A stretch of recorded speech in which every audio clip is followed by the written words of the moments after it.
मैं एक पाकिस्तानी स्नाइपर वजीरिस्तान में दहशतगर्दों के खिलाफ एक खतरनाक मिशन पर। कहानी की तरफ जाने से पहले आपसे गुजारिश है कि चैनल को सब्सक्राइब कीजिए और वीडियो को लाइक कीजिए। आइए कहानी की तरफ चलते हैं। वो दो नकाबपोश थे, एक के हाथ में पिस्तौल था। उसके मुंह से अल्फाज की अदायगी होने तक मैं फायर कर चुका था। उसने अंग्रेजी में पुकारा था, हाथ ऊपर। मुझे हैंड्स अप करवाने की हसरत दिल में लिए वो सर में गोली खाकर मुर्दा छिपकली की तरह नीचे गिरा था। उसके साथ ही ज्यादा चुस्त साबित हुआ। मेरे दोबारा ट्रिगर दबाने से पहले उसने बाएं पांव पर घूमते हुए अपने दाएं पांव से मेरे पिस्तौल वाले हाथ को निशाना बना लिया था। उसकी ठोकर से पिस्तौल मेरे हाथ से निकलकर दूर जा गिरा। उसके बाद भी उसकी हरकत रुकी नहीं थी। दूसरा पांव जमीन पर रुकते हुए वो दोबारा घूमा और उसकी दूसरी टांग मेरी छाती में लगी। मैं दीवार से टकरा गया था। उसके हमलों में बड़ी तेजी थी। मेरे जवाबी हमले से पहले सीधे होकर उसने अपना घुटना मेरी नाफ में मारने के लिए ऊपर उठाया, लेकिन उस वक्त तक मैं संभल चुका था। उसका वार मैंने अपने हाथों पर सहा। उसके साथ ही मैंने अपने सर की जोरदार टक्कर उसकी छाती में रसीद की और फौरन ही मुझे पता चला कि वो मर्द नहीं, कोई औरत थी। मेरी टक्कर खाकर वो 2 कदम पीछे हटी और एकदम अपने बाएं पांव पर घूमी। उसका दायां पांव मेरे चेहरे की तरफ बढ़ा। सर को जरा सा नीचे झुकाते हुए मैंने उसका वार खता किया। दायां पांव नीचे लगाते हुए उसने दूसरा पांव उठाकर हमला करना चाहा, मगर इससे पहले ही मेरी जबरदस्त ठोकर उसकी पीठ पर पड़ चुकी थी। वो मुंह के बल नीचे गिरी, लेकिन अपने हाथों को सामने रखते हुए उसने चेहरे को जमीन पर लगने से बचा लिया था। और फिर इसी तरह पड़े रहने की बजाय वो करवट तब्दील करती हुई मेरी अगली ठोकर की जद से दूर हो गई। 2-3 करवटें लेकर वो उछल कर खड़ी हो गई। उसके तेज हमले और कदोकामत मुझे किसी शक में मुब्तला कर रहा था। शक दूर करने के लिए मैंने अपने अगले हमले से पहले चेहरे पर लिपटा मफलर खोला। वो हमले के लिए पर तोल रही थी। मेरा चेहरा देखते ही ठिठक कर रुक गई। मेरे कानों में जेनिफर की आवाज गूंजी। मेरा अंदाजा ठीक निकला था, वो जेनी ही थी। मेरे जवाब देने से पहले 3 हथियार बरदार अंदर घुसते चले आए थे। चारों ने नकाब ओढ़े हुए थे, हाथ ऊपर। उनमें से एक पश्तो में बोला। मैंने फौरन हाथ उठा लिए। बाहर अब तक फायरिंग का तबादला हो रहा था। एक दूसरा आदमी जेनिफर को अंग्रेजी में मुखातिब हुआ ट्रेसी जाना होगा। उसके अंदाज से लग रहा था कि वो जेनिफर से सीनियर या उसका हम रैंक है। उसके साथ वो बोला, बाहर वालों को अंदर बुला लो और 2 आदमी चंद मिनट तक यहीं कमरे के अंदर से फायर का जवाब देते रहो। एक आदमी इसके हाथ बांधो। एक आदमी ने अस्बात में सर हिलाया, जी सर, जबकि दूसरे ने उसके इशारे पर मेरे हाथ पुश्त पर बांधे और मेरी तलाशी लेकर जेबों में मौजूद सामान निकाल लिया। मुझे हिरासत में लेकर वो कमरे में मौजूद अंदरूनी दरवाजे की तरफ बढ़े। दूसरे कमरे के कोने में सीढ़ियां नीचे जा रही थी। सीढ़ियां उतरकर एक छोटा सा कमरा था जिसकी शुमाली दीवार में तंग सी सुरंग नजर आ रही थी। जेनिफर आगे हो गई, उसके पीछे मैं था। मेरे अकब में बाकी आ रहे थे। काफी तवील सुरंग थी। उसके इख्तिताम पर सीढ़ियां ऊपर जा रही थी। हम पहले वाले मकान से करीबन 5-6 मकान दूर आ गए थे। इस दौरान मेरा दिमाग इसी उधेड़ बुन में मसरूफ रहा कि क्या करना चाहिए। न जाने जेनी मेरी कुछ मदद कर पाती या नहीं। आखिर वो खुद अमेरिकन सरकार की मुलाजिम ही तो थी, और जब उससे एक सीनियर आदमी मौजूद था तो उसका क्या बस चलता। अगर वो धोखे से मुझे फरार कर देती तब भी उस पर बात तो आ सकती थी। पहली दफा मेरा नाम लेने के बाद उसने दोबारा मुझे मुखातिब करने की जरूरत महसूस नहीं की थी, और इसका साफ मतलब यही था कि वो मेरे साथ शनासाई जाहिर नहीं करना चाहती।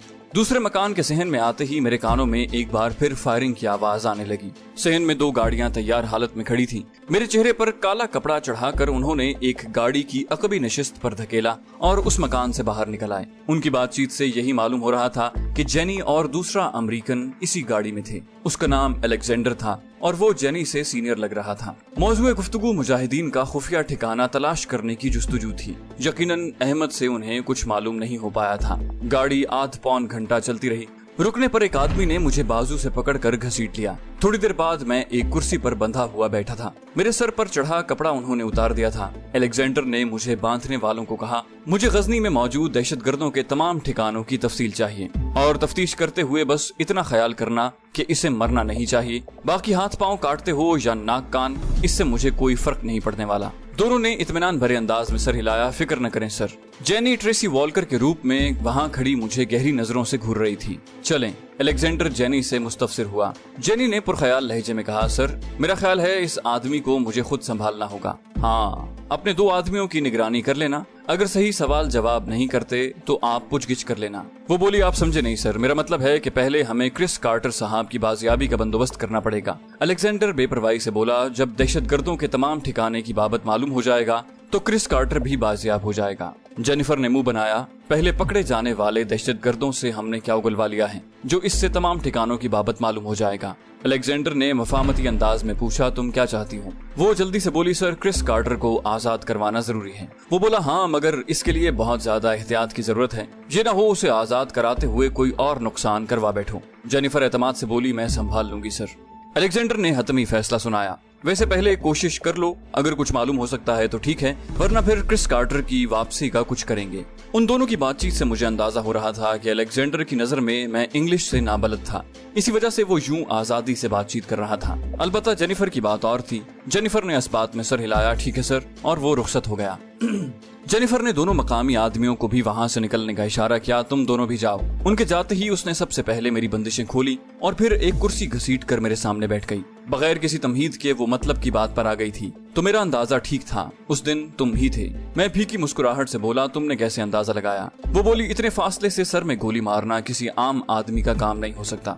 मैंने कहा, फिर भी मैं अफगानिस्तान में मौजूद नहीं था, अगर कोई और होता तो यकीनन तुम मारी जाती। वो बोली, सही कह रहे हो, मगर क्या करूं कि इतने फासले से यूं सफाई से फायर करने वाला तुम्हारे अलावा एक निक स्टुअर्ट ही है, और निक तो हमारा इत्तेहादी है। मैंने अनजान बनकर पूछा, ये कौन ज़ात शरीफ है? हालांकि उसके बारे में मुझे कमांडर इस्लाम से मालूम हुआ था। वो बोली, बरतानवी फौज का एक सिपाही है, उसके साथ ही लोरा ब्राउन भी अच्छी निशानेबाज है। मैंने कहा, अच्छा, मेरे साथ अब क्या करना है? वो शरारती लहजे में बोली, तुम्हारे साथ क्या कर सकती हूँ सिवाय मोहब्बत के? मैंने कहा, बकवास न करो, और मैंने कहा था कि वापस अमेरिका चली जाओ, उस दिन बड़ी मुश्किल से तुम्हें बचाया था। बोली, बस 2-3 माह में वापस चली जाऊंगी, मिलने आओगे? मैंने कहा, मिलने आना तो शायद मुश्किल हो, अलबत्ता अपना फोन नंबर बता दो, कॉल कर लिया करूंगा, वो भी पलवशा से पूछकर। आखिरी फिक्रा मैंने मुस्कुरा कर अदा किया।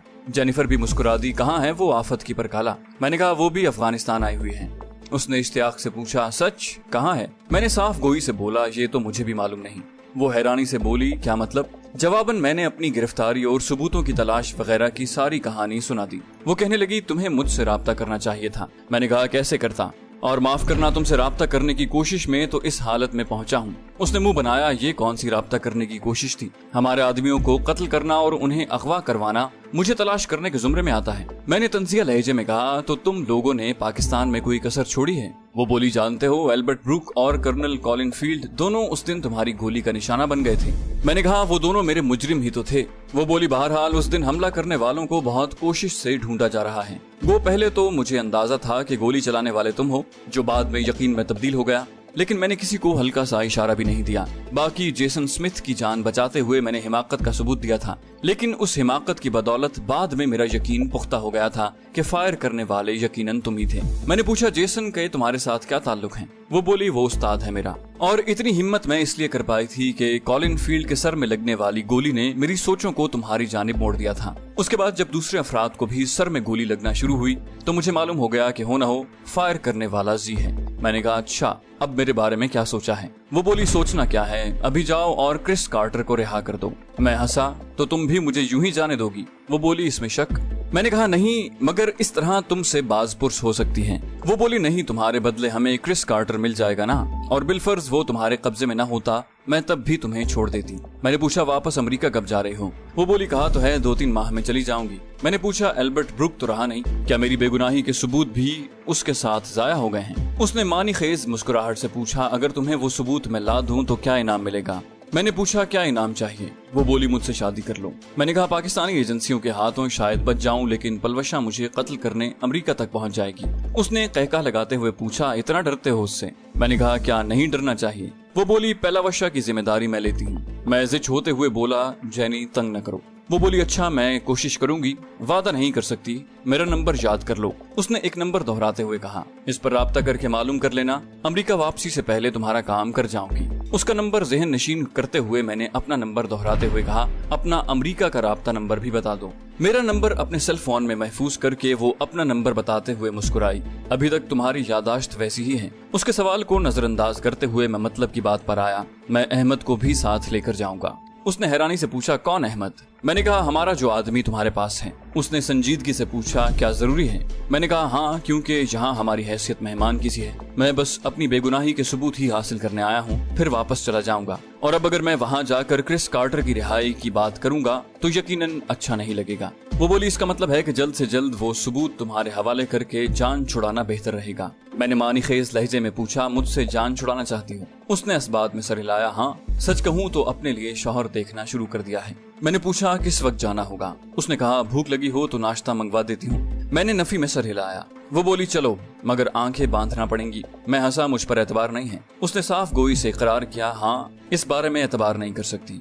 मैं जानती हूँ तुम्हारे सबसे बड़े दुश्मन अमरीकी हैं। मैंने कहा, तुम भी अमरीकी हो? उसने कहा लगाया, मैं तो तुम्हें प्यारी हूँ ना, और जब भी पेलावशा से मुलाकात हुई उसे जरूर बताऊंगी कि तुमने किस तरह मेरी जान बख्शी की थी। मैंने कहा, अच्छा, बता देना, फिलहाल तो चलें। वो सर हिलाते हुए खड़ी हुई, ठीक है। थोड़ी देर बाद हम गाड़ी में बैठे एक महफूज समत में रवाना थे। अहमद भी साथ था। अहमद और मेरे सर पर जेनिफर के कहने पर काला कपड़ा चढ़ा दिया गया था और हमारे हाथ पुश्त पर बांधे गए थे। एक गैर मारूफ होटल के सामने गाड़ी रोककर उसने मेरे सर से कपड़ा उतारा और कहा, अपने आदमियों को कहो क्रिस कार्टर को यहाँ ले आएं। मैंने नफी में सर हिलाया, नहीं, मैं खुद जाकर उसे ले आऊंगा। वो बोली, ठीक है, मैं यहीं तुम्हारा इंतजार करूंगी। बगैर किसी तकरार के वो अपने साथ मौजूद 3 मुसल्ला मकामी मुहाफिजों को नीचे उतरने का इशारा करते हुए नीचे उतर गई। अहमद को काफी ज्यादा तशद्दुद का निशाना बनाया गया था। वो अकबी नशिस्त पर टेक लगाए आंखें बंद किए हुए बैठा था। उसे मुखातिब किए बगैर मैंने गाड़ी आगे बढ़ाई और मोबाइल फोन निकालकर कमांडर बिस्मिल्लाह को कॉल करने लगा। पहले ही घंटी पर कॉल वसूल हो गई थी। जी, उसने मोहतात अंदाज में पूछा। मैंने फौरन अपना तारुफ करवाया, जीशान बात कर रहा हूँ। उसने बेसब्री से पूछा, आप कहाँ हैं? मैंने कहा, मैं अहमद के घर की तरफ जा रहा हूँ। अहमद भी मेरे साथ है। आप यूं करें कि क्रिस कार्टर को एक गाड़ी में बिठाकर वहीं ले आएं, बाकी बातें बाद में होंगी। वो बोला, मैं समझा नहीं। मैंने कहा, समझाने का वक्त नहीं है, फिलहाल जो कहा है वो करें। वो बोला, कहीं ये सब? मैंने कता कलामी करते हुए कहा, नहीं, मैं किसी दबाव या मजबूरी की बिना पर नहीं कह रहा। मुख्तसरन इतना जान लें कि अहमद के बदले क्रिस कार्टर को वापस करना है। मजीद बहस से गुरेज करते हुए उसने राब्ता मुनक़ता कर दिया। ठीक है। अहमद का मकान मैंने देखा हुआ था। वहाँ पहुंचकर हमें चंद मिनट इंतजार करना पड़ा। मकान को ताला लगा हुआ था। हम गाड़ी में ही बैठे रहे। गाड़ी में छाई खामोशी को अहमद की नहीफ आवाज ने तोड़ा, शमसा कहाँ है? मैंने हैरानी से पूछा, कौन शमसा? और फिर एक ख्याल के तहत कहा, शायद हमारी भाभी का नाम शमसा है। कुछ कहे बगैर उसने आहिस्ता से सर हिला दिया। मैंने उसे तसल्ली दी, वो महफूज है। बिस्मिल्लाह जान के आदमियों के पहुंचते ही मैंने अहमद उनके हवाले किया। वो क्रिस कार्टर की आंखें बंद करके लाए थे। उसे अपनी गाड़ी में मुंतकिल करके मैंने उन्हें जाने का कहा और खुद मतलूबा होटल की जानिब रवाना हो गया। होटल के करीब पहुंचते ही मैंने उसे कॉल करके बाहर बुला लिया था। वो बड़ी शिद्दत से मेरी मुंतजिर थी। क्रिस कार्टर को देखते ही उसने मेरा शुक्रिया अदा करने में देर नहीं लगाई थी। उसने गाड़ी में बैठते हुए पूछा, क्या तुम्हें वापस छोड़ कर आना पड़ेगा? मैंने कहा, शुक्रिया, तुम जाओ। वो बोली, मौका मिलते ही मैं खुद राब्ता करूंगी, तुम्हें कॉल करने की जरूरत नहीं है। जाते हुए वो मुझे समझाना नहीं भूली थी। उसके जाते ही मैंने टैक्सी पकड़ी और अपने खुफिया ठिकाने के करीब एक मुनासिब मकाम पर उतरा और एहतियात का मुजाहरा करते हुए वहाँ पहुँच गया। तमाम बेसब्री से मेरे मुंतजिर थे। अहमद के लिए उन्होंने एक डॉक्टर को बुला लिया था जो उसकी मरहम पट्टी कर रहा था। मेरी आमद के साथ हैदर ने बिस्मिल्लाह जान को कॉल करके मोबाइल फोन मेरी जानिब बढ़ा दिया। सलाम दुआ के बाद वो तफसील पूछने लगा। मैंने कहा, वही लड़की मिल गई थी। मुझे रिहा करने का उसे यही बहाना मुनासिब लगा कि मेरे बदले क्रिस कार्टर को तलब कर ले। मैंने अपनी रिहाई के साथ अहमद का भी मुतालबा कर दिया। वो बोला, आपका काम तो दरमियान में ही रह गया। मैंने कहा, कोई बात नहीं, अल्लाह पाक कोई और सबब बना देगा। उसने पूछा, मतलब दोबारा से पूरी मेहनत करोगे? मैंने कहा, फिलहाल तो आराम करूंगा, चंद दिन बाद ही कुछ सोचेंगे। मैंने जेनी की ऑफर का जिक्र मुनासिब नहीं समझा था। वो बोले, तो फिर यहाँ आ जाओ। मैंने गोलमोल अंदाज में कहा, जब आना होगा बता दूंगा, और उसने अलविदाई कलिमात कहते हुए राब्ता मुनक़ता कर दिया। मैं वहीं ठहर कर जेनी के जवाब का इंतजार करना चाहता था। मुझे कभी उम्मीद थी कि वो कुछ न कुछ कर लेगी। अहमद और मैं उसी खुफिया कमरे में रहने लगे। तीसरे दिन अहमद की बीवी भी वहीं आ गई थी और उसकी आमद के साथ अहमद और उसकी बीवी के हवाले एक अलहदा कमरा कर दिया था। अपनी आमद के दूसरे दिन वो अहमद को साथ लेकर मेरा शुक्रिया अदा करने भी आई थी। उसे मालूम हो गया था कि अहमद की जान मेरी ही वजह से बची है। शब रोज काफी बेकैफी से गुजर रहे थे। मुझे पाकिस्तान से आए हुए भी कई माह गुजर गए थे और अभी तक मैं किसी वाज़े कामयाबी के नजदीक नहीं पहुंचा था। अब तो ले दे के जेनी ही की उम्मीद बाकी थी। कई बार मेरा घर कॉल करने को जी चाहा, मगर फिर ये सोचकर रुक गया कि उन्होंने पलवशा के बारे में परेशानी जाहिर करना थी जिसका कोई जवाब मेरे पास नहीं था। मगर ये सोच मुझे ज्यादा देर न रोक सकी। अगले दिन मैंने अब्बू जान के नंबर पर कॉल कर दी। सलाम दुआ के बाद अब्बू जान के शिकवे शुरू हो गए। यार खुद तो पहले भी नजर नहीं आते थे, इस बार तो हमारी बेटी को भी गायब कर दिया है। मैं उल्टा उनसे इस्तफसार करने लगा, तो कहाँ है वो, आपके पास ही तो छोड़ कर गया था। वो बोले अपने भाई के साथ वजीरिस्तान गई थी बेटा, उसके बाद पता नहीं चला। मैंने उन्हें तसल्ली देते हुए कहा, अच्छा मैं वजीरिस्तान जाने की कोशिश करता हूँ, शायद मिल जाए। वो बोले इतनी देर तो नहीं होनी चाहिए थी, गुलनाज बहन भी बहुत परेशान है और तुम्हारी फुफ्फो ने तो रो रो कर बुरा हाल कर लिया है। मैंने कहा उसे कुछ नहीं होता अब्बू जान, वो लड़की कम और लड़का ज्यादा है। अब्बू ने उम्मीद भरे लहजे में कहा, वजीरिस्तान जाने से पहले घर का एक चक्कर लगा लेते। मैंने गोलमोल जवाब दिया, कोशिश करूंगा मगर मुश्किल नजर आ रहा है। वो बोले अच्छा अपनी फुफ्फो से बात करो। अब्बू जान ने मोबाइल फोन फुफ्फो जान को पकड़ा दिया। वो पलवशा के मुताल्लिक बहुत परेशान थी। उन्हें तसल्ली देकर मैंने पलवशा की माँ गुलनाज से भी बात की। क्योंकि अब्बू जान और फुफ्फो पश्तो नहीं जानते थे, इसलिए वो बेफिक्री से पलवशा के बारे में महवे गुफ्तगू हो गई। वो बोली बेटा मैंने उसे मना किया था, मगर वो मेरी कोई बात नहीं मान रही थी। उसका कहना था कि तुम्हें उसकी मदद की जरूरत है और वो घर में नहीं बैठ सकती। तुम्हारी वजह से मुझे भी जोर देना मुनासिब न लगा, आखिर तुम्हारे भी तो हम पर इतने एहसान हैं। मैंने कहा माँ जी अपनों का हक होता है, एहसान नहीं। बाकी फिक्र न करें, मैं अफगानिस्तान में ही हूँ और एक छोटा सा काम करके उसे ढूंढना शुरू कर दूंगा। उन्हें तसल्ली देकर मैंने चंद मिनट मजीद गपशप की और राब्ता मुनक़ता कर दिया। घर वालों की खैरियत जानकर मुझे काफी तसल्ली मिली थी, लेकिन उसके साथ पलवशा के बारे में ज्यादा फिक्रमंद हो गया था। उसका कोई अता पता मालूम नहीं हो रहा था। कमांडर अब्दुल हक को मैंने पहले से पलवशा के बारे में बताया हुआ था कि मुजाहिदीन से उसके बारे में मालूम करता रहे, और वो गाहे गाहे मालूम करता भी रहा था, मगर उसकी कोई खबर नहीं मिली थी। गुलगारे ने मुझे मशवरा दिया था कि जहाँ मैं एल्बर्ट ब्रूक वगैरह को ढूंढूंगा वहीं पलवशा भी मुझे मिल जाएगी, कि वो भी उन्हीं को तलाश कर रही होगी, मगर वो यहाँ कहीं भी दिखाई नहीं दी थी। अगर उसने अमरीकियों के खिलाफ कोई काम किया होता तो जेनी को कुछ न कुछ सुनगुन जरूर होती, मगर उसने भी पलवशा के बारे में इस्तफसार करके गोया ला इल्मी जाहिर कर दी थी। इतना अरसा उससे जुदा रहने के बाद कभी कभी तो यूं महसूस होने लगता कि शायद वो सिर्फ एक ख्वाब ही था, और मैं पलवशा की हंसती मुस्कुराती सूरत हर वक्त नजरों में रहने के बावजूद लगता था कि उसका कोई वजूद नहीं, ऐसी कोई लड़की पैदा ही नहीं हुई। उसके मुताल्लिक मुख्तलिफ किस्म के अंदेशे भी मेरे दिल में सरसराते रहते। उसकी सलाहियतों पर भरोसा होने के बावजूद मेरा दिल लरसता रहता था कि कहीं वो किसी ऐसी मुश्किल में न फंस जाए जिससे निकलना उसके लिए मुमकिन न हो, और उस वक्त तो मैं भी उसकी मदद के लिए मौजूद न होता। गो सरदार खान एक मुखलिस और गैरतमंद दोस्त था। पलवशा का वो हर मुमकिन ख्याल करता, मगर ये सोच भी तसल्ली नहीं देती थी। दिन भर मैं इस मुख्तसर मकान में ही घूमता रहा, कभी अहमद के साथ गपशप करता और कभी यूं ही सहन में चकराता रहता। वहाँ से बाहर जाने की जरूरत मुझे कभी महसूस नहीं हुई थी। उस दिन मैं अहमद के साथ बैठा रात का खाना खा रहा था जब कमांडर अब्दुल हक की कॉल मौसूल हुई। सलाम दुआ के बाद अब्दुल हक कहने लगा, एक खुशखबरी है आपके लिए। मैंने जोश भरे लहजे में पूछा, क्या पलवशा का पता चल गया? वो बोले इंशाल्लाह वो भी चल जाएगा, लेकिन फिलहाल एक अमेरिकन हाथ लगा है और हम आपकी बेगुनाही के सबूतों का सौदा कर सकते हैं। मैंने दिलचस्पी से पूछा, भला वो कैसे? बोले कल एक काफिले पर घात लगाई है, उसी में यह हाथ लगा है। मैंने कहा मगर एकदम अचानक? वो बोले यहाँ आ जाओ फिर गपशप करते हैं। मैंने कहा ठीक है, और मैंने राब्ता मुनक़ता कर दिया। अहमद भी हमारी गुफ्तगू की तरफ मुतवज्जे था, पूछने लगा क्या पलवशा मिल गई? मैंने कहा नहीं, कोई अमरीकी हाथ लगा है और अब मुझे वहाँ जाना होगा। उसने पूछा इस वक्त? मैंने इस बात में सर हिलाया, हाँ। अहमद ने हैदर को कॉल करके गाड़ी मंगवा ली। मैं अहमद से अलविदाई मुलाकात करके वहाँ से निकल आया। हैदर और उसके साथ 2 अफराद मेरे साथ जाने के लिए तैयार थे। घंटे 1.5 घंटे के बाद हम बगैर किसी रुकावट के मखसूस ठिकाने पर पहुंच गए थे। कमांडर बिस्मिल्लाह जान और अब्दुल हक बड़े तबाक से मुझे मिले। उनसे जो तफसील मालूम हुई उसके मुताबिक गुज़श्ता कल उन्हें अमेरिकन काफिले की आमद के बारे में मालूम हुआ और वो इमरजेंसी में कार्रवाई कर गुजरे। अमेरिकन ने गाड़ियां भगाना शुरू कर दी। अफरा तफरी में एक गाड़ी सड़क से लुढ़क कर उल्टी हो गई। बाकी गाड़ियों वाले उसके लिए रुके नहीं थे। अमरीकियों की बदकिस्मती के काफिले की हिफाजत के लिए 7 हेलीकॉप्टर भी मौजूद नहीं था। बस जब तक उन्हें कुछ समझ आता, मुजाहिदीन ने उल्टी हुई गाड़ी से 4 आदमियों को निकाल लिया था। उनमें 2 मुहाफिज, एक ड्राइवर और एक ऑफिसर था।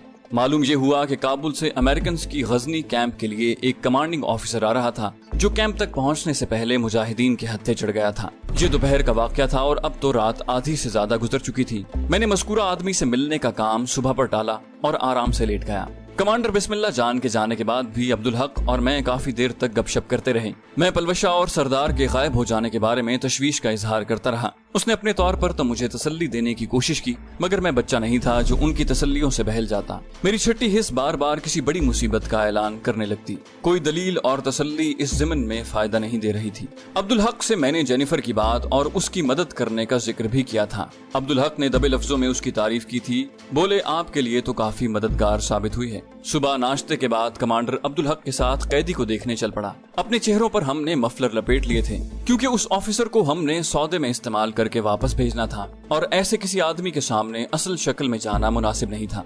वहाँ एक बहुत बड़ी हैरत मेरी मुंतजर थी। कैदी को देखते ही मैं उछल पड़ा था। वो मेजर जेम्स मैथनी था। वो मेरा उस्ताद था। एक काबिल और ज़हीन शख्स को यूं कुर्सी पर बंधा देखकर मुझे दुख हुआ। उससे मैंने काफी कुछ सीखा था। हमें अंदर दाखिल होते देखकर वो हमारी तरफ मुतवज्जे हो गया। उसे पहचानते ही मैं तीर की तरह उसकी तरफ बढ़ा और अगले ही लम्हे मैंने उसकी बंदिशें खोल दी। कमांडर अब्दुल हक को मेरा जोश देखकर हैरानी हुई, लेकिन उसने मुझे टोकने की जरूरत महसूस नहीं की। इतना तो वो भी जानता था कि मैं वो काम किसी खास मकसद के लिए ही कर रहा था। खुद मेजर जेम्स मैथनी भी हैरत ज़दा रह गया। उसकी बंदिशें खोलकर मैं उसके सामने आया और अपने चेहरे से मफलर उतार दिया। उसकी हैरत दुगनी हो गई। जीश, मेरे होंठों पर फीकी मुस्कुराहट नमूदार हुई। जी सर। बेसाख्ता उठते हुए वो मुझसे लिपट गया। उससे मुआनका करके मैं कमांडर अब्दुल हक को मुखातिब हुआ। ये मेरा उस्ताद है, इसे किसी बेहतर कमरे में मुंतकिल करना पड़ेगा। कमांडर अब्दुल हक ने फौरन मशवरा दिया, अपने कमरे में ले चलते हैं, और मैं अपने उस्ताद का हाथ पकड़कर अपने कमरे की तरफ चल पड़ा। थोड़ी देर बाद हम आमने सामने बैठे हुए थे। अब्दुल हक चाय का बंदोबस्त करने निकल गया था। जेम्स मैथनी ने छूटते ही पूछा, आप भी दहशतगर्दों के साथ मिल गए हो? मैंने कहा, मेरा ख्याल है दहशतगर्द कौन है इस बारे में बहस रहने देते हैं सर। वो खफीफ होता हुआ बोला, माजरत खां हूँ। मैंने कहा, ऐसा कहकर मुझे शर्मिंदा कर रहे हैं आप मेरे उस्ताद हैं। वो हंसा, अब तो आपकी कैद में हूँ। मैंने कहा, आप कैदी नहीं हैं, जब चाहें आपको छोड़ दिया जाएगा। वो बोला, इतनी मेहरबानी किस लिए? मैंने कहा, ये मेहरबानी नहीं है। वो बोला, आप तो पाकिस्तान आर्मी में थे और जहाँ तक मेरी मालूमात है पाकिस्तान आर्मी अफगानिस्तान में किसी किस्म की कार्रवाई में मुलव्विस नहीं है। मैंने कहा, ठीक, बिल्कुल ठीक, मैं यहाँ अपने किसी काम से आया हूँ। वो बोला, अपना काम मतलब वही जहाद वगैरह का शौक? उसके लहजे में तंज शामिल था। मैंने कहा, जहाद का शौक तो है सर, मगर पाकिस्तान आर्मी का कोई सिपाही सिर्फ इसी जहाद में शामिल हो सकता है जिसकी इजाजत आर्मी की तरफ से मिली हो। उसने हैरानी जाहिर की। फिर अब तंज की बारी मेरी थी। मैंने कहा, इसके पीछे भी आप लोगों की मेहरबानी शामिल है। उसने कुछ जानने की कोशिश की। पूछा, भला वो कैसे? जवाबन मैंने उसके सामने एल्बर्ट ब्रूक और कर्नल कॉलिन फील्ड की सारी कार्रवाई दोहरा दी जो कि उन्होंने मुझे ब्लैकमेल करने की खातिर की थी। मेरी बात के इख्तिताम पर वो पूछने लगा, और उनके कत्ल में यही वजह कार फरमा थी? मैंने नफी में सर हिलाया, नहीं। यहाँ पर मैं अकेला आया था और मुझे कुछ मददगारों की जरूरत थी। यकीनन दुनिया में ले दे के उसूल पर काम चलता है, बस मुझे मुजाहिदीन की मदद करना पड़ी। वो बोला, यकीनन इतनी दूर से आप ही उन्हें निशाना बना सकते थे। जब मुझ तक कर्नल कॉलिन फील्ड और दूसरे ऑफिसर्स के कत्ल की बात पहुंची, मेरा पहला ख्याल तुम्हारी तरफ गया था, लेकिन फिर ये ख्याल आया कि पाकिस्तान आर्मी का कोई सिपाही अफगानिस्तान में कैसे आ सकता है। मैंने हैरान होते हुए पूछा, क्यों एल्बर्ट ब्रूक और कर्नल कॉलिन फील्ड की कार्रवाई से आप बेखबर थे? वो बोला, मुझे कर्नल कॉलिन फील्ड के कत्ल के बाद ही अमेरिका से बुलाया गया है और मुझे नहीं मालूम कि उन्होंने क्यों इतना गलत काम किया। किसी को मजबूर नहीं करना चाहिए। मैंने कहा, मेरे दिमाग में तो यही ख्याल था कि शायद आप ही ने एल्बर्ट ब्रूक को मेरे बारे में मुत्तला किया हो। उसने नफी में सर हिलाया, नहीं, उसे कर्नल स्कॉट डेविड या कर्नल जूली रूजवेल्ट से पता चला होगा। मैंने कहा, तो अब आप कर्नल हैं? उसने तस्दीक की, लेफ्टिनेंट कर्नल। मैंने कहा, जानते हैं सर, आपको पकड़ने की वजह मेरी बेगुनाही के सबूतों का हुसूल है। वो हंसा तो गोया अब मेरा सौदा किया जाएगा। मैंने कहा, सौदा किया जाना था, लेकिन अब तो बगैर किसी मुआहिदे के आपको रिहा करूंगा। वो बोला, क्या बाकी आपकी बात मान लेंगे? मैंने कहा, मानना पड़ेगी। जब उनका मकसद मेरी बेगुनाही के सबूतों का हुसूल था तो फिर आपके बारे में फैसला करना मेरा हक है। उसने ममनूनियत से कहा, शुक्रिया अजीज। उसी वक्त कमांडर अब्दुल हक चाय के साथ कुछ लवाजमात लेकर आया। जेम्स ने कहा, वैसे मैं नाश्ता कर चुका था। मैंने कहा, हम भी। कमांडर अब्दुल हक चाय के बर्तन छोड़कर बाहर निकल गया था। यकीनन वो हमें तन्हाई में गपशप का मौका देना चाहता था। यूं भी वो अंग्रेजी नहीं जानता था कि हमारी बातचीत उसके पल्ले पड़ती। जेम्स को अपने बिस्तर पर लिटाकर मैं अब्दुल हक के बिस्तर पर लेट गया और दाएं बाएं की बातें करने लगे। थोड़ी देर बाद ही उसकी आंखें नींद से बोझल होने लगी। उसे सोने के लिए छोड़कर मैं बाहर निकल आया। उसे मैंने बता दिया था कि रात को उसे वापस छोड़ आऊंगा। कमांडर बिस्मिल्लाह जान को कमांडर अब्दुल हक सारी बात बता चुका था। उसने किसी किस्म के एतराज की जरूरत महसूस नहीं की थी। चैनल को सब्सक्राइब कीजिए और बेल आइकन पर क्लिक कीजिए ताकि आपको तमाम वीडियोस फौरन मिलती रहें।